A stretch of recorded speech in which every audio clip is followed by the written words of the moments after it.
What's going on, guys? Zuko back with another War Within video. We got a quick one about the beta that's coming up soon on June 5th. This is actually very, very soon. It's like a week away. Right now it's May 30th when I'm recording this, so it's actually less than a week away. This is very soon. I was not actually expecting the beta to be here until I would say like mid-June, maybe even getting into more late June, like the third week of June. But they're doing it in the first week of June. I don't really know what this means other than it's encouraging, I would say, that they're doing it earlier than most people expected. The expected launch day for this expansion is going to be in like late August, mid to late August, according to that little like timeline chart that they showed us a long time ago. Who knows if that's the same? Who knows if that has moved forward a little bit because we're getting things like the beta in June 5th. There's a couple of things that this signals to me. I've seen a bunch of alphas and betas now. I participated in like Battle for Azeroth and Shadowlands alpha and betas. So there's a couple things that are concerning to me here about this. Number one, typically when Blizzard moves from alpha to beta on an expansion launch, they are moving away from the hardcore development, the creativity, the like big system changes. They're moving away from that and they're kind of finishing that up, and they're moving into like bug testing, testing raids, making sure the tuning is good, all those kinds of nitty gritty things, sort of less big picture stuff and more of the micro stuff.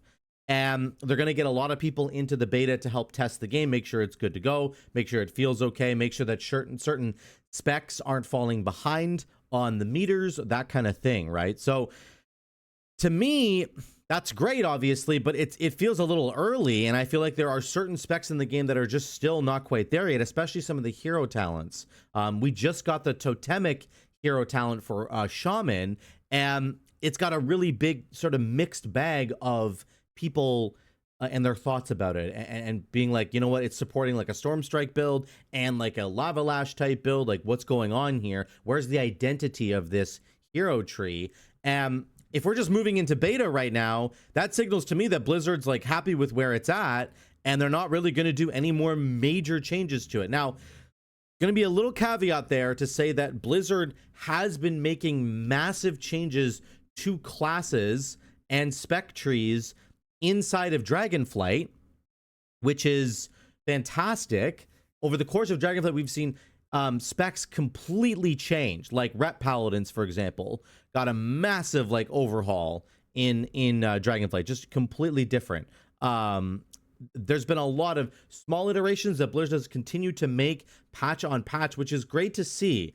And my ultimate hope would be that that trend is going to continue into the War Within, because honestly, if we're moving into beta in a week, that means that like class tuning, or not tuning, class and spec and hero talent tree design is done. I would say it's largely done, but I'm really hoping that they are just like, hey, you know what, we have to push forward because of like some target that we have to hit. Maybe they're planning on releasing the expansion in like early August as opposed to late August, and so they're just pushing forward, and then they're going to deal with the problems that exist, hopefully, once the X-Pack begins. I know that's like really pie in the sky kind of thinking. I know that's maybe some blind optimism there, but I'm telling you that like they have been working on specs in Dragonflight so far. So that's encouraging to me to say, hey, you know what, maybe they're going to continue that trend in the War Within, but they just need to push it up because they're planning on releasing the X-Pack sooner than we thought. I'm not sure if that's going to be the case, but I'm really kind of hoping that's the case.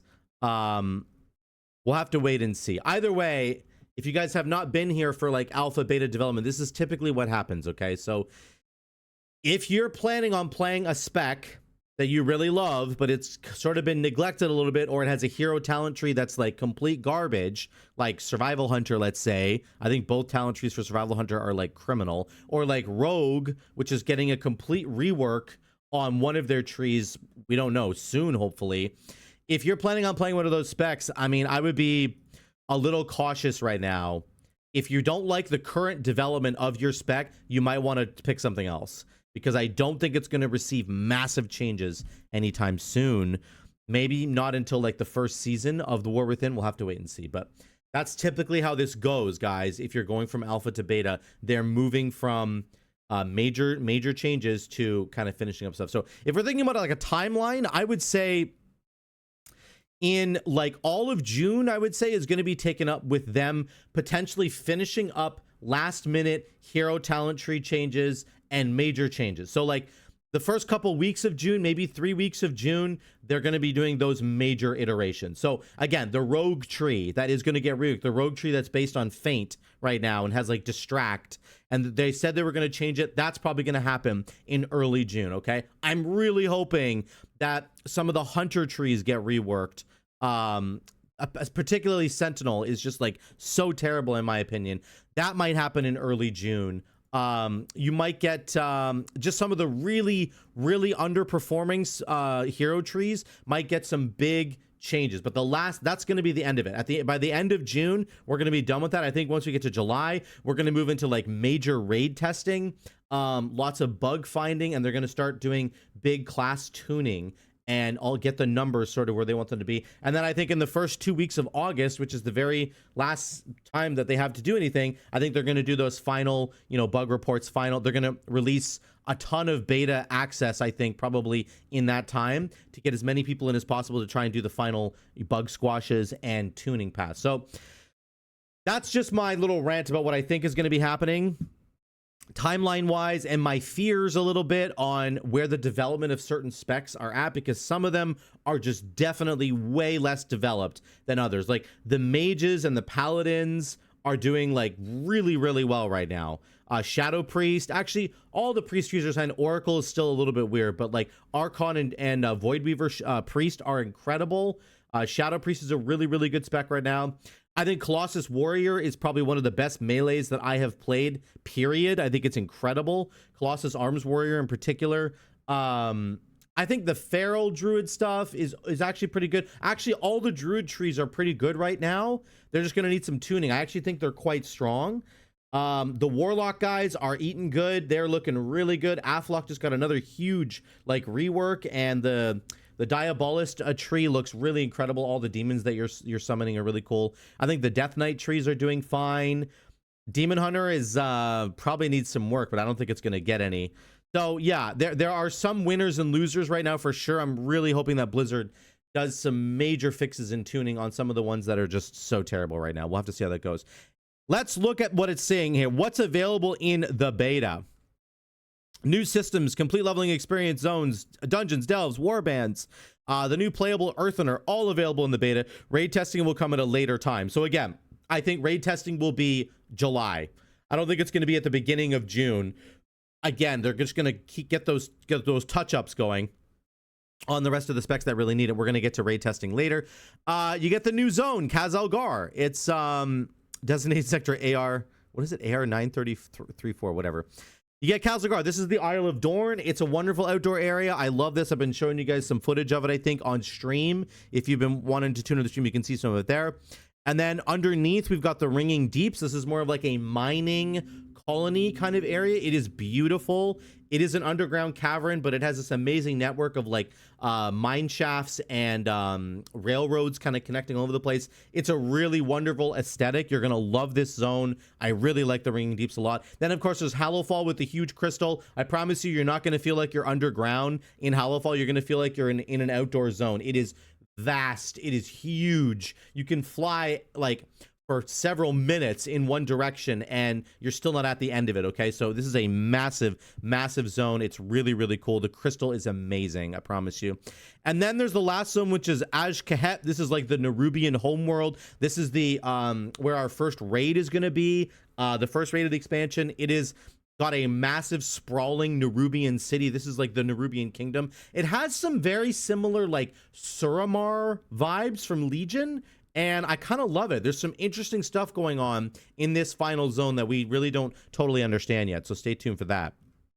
The Earthen are, of course, the new race. You got male and female. They have all these crystals sticking out of them. They're actually very cool looking, and they've got some pretty cool racials as well. They've got like an Azerite strike they can hit you with, so some interesting stuff there. Dungeons, level up dungeons. You got the Rookery, Stonevault, Priory of the Sacred Flame, and City of Threads. And then the max level dungeons are the Cedarburg Meadery, Darkflame Cleft, the Dawnbreaker, and Old City. I have not seen these 3 dungeons at all. I don't know if they've even been up for testing yet. Maybe they will finally be up for testing in the beta. Looks like they will be. I have done the Cedarburg Meadery. It's a knockout dungeon. I love this thing. I've seen the rest of these dungeons, and they're all very, very good. One thing about a lot of the dungeons right now is that they only have 3 bosses. Some of them do anyway. And they have a lot more of like mini bosses and like different routes that you can take. There's some really interesting stuff going on with dungeons. Maybe they're doing a little bit of a nod to like how frustrating Tyrannical Week has been typically. And they're not going to give us a ton of dungeons with like 5 bosses like we have with Uldaman right now. I haven't seen a single 5 boss dungeon. Maybe I just haven't looked hard enough, but I don't think there's one in the game right now. So we'll have to see how that goes. Narrowbar Palace raid will offer 8 boss encounters located in Ashkat. Like I said earlier, it will result in the culmination of the story we see play out involving the machinations of the Nerubian Empire and Queen Ansurek's collaboration with Xal'atath. So Xal'atath is the main villain of season 1, I would say. She's like she was inside Shadow Priest's dagger for a little while. Now she's kind of broken free, and she is the main villain that we're gonna have to fight right now. Delves are a new feature. I've been showing it on my stream quite a bit, and I've done a few dungeons, or I've done a few videos with it as well. This is the new airship you're gonna get. It looks really cool, guys. There's all kinds of amazing customizations you can get. I'm telling you, I think Delves are the feature that I am the most excited about, and I hope that if you guys get into the beta, you can check it out. Delves are really awesome. I love the gameplay in there. They're pretty good for farming gold. They're great for farming cosmetics. You're gonna get this airship. There's a lot of really good things for Delves. Warbands, you get 4 people to share access to like a bank, to their renown in the War Within, to achievements, collectibles, all that kind of stuff. Very cool. Hero talents are coming.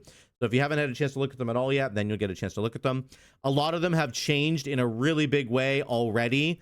Oracle is the latest one to receive massive changes, but there have been some pretty huge changes on hero talent trees. Blizzard, please keep making iterations, I beg you. I really hope that they keep doing that. We need to see some of these trees get a little bit better. New Battleground Professions, UI updates, and then if you pre-purchase the War Within, you actually get into the beta access right now. If you pre-purchase the Epic Edition, you get into the beta in a week. So if you want to get into the beta, you can get in for free, basically guaranteed, by pre-purchasing the Epic Edition, which is very cool. Okay, that's it. That is what's happening. That's the beta. It's launching on June 5th. Let me know what your thoughts are on the timeline that I gave you. Do you think that we're going to be getting any more major class tuning, hero talent tuning, not tuning, but like design wise? Is it going to be changing in the month of June maybe, and then July is like raid testing and tuning, and then the first 2 weeks of August are like their final little bit? Do you think that's accurate? What do you guys think about that? I would love to hear from all of you in the comments down below. Please let me know. Thank you so much again for watching. Love you all. I will see you in the War Within.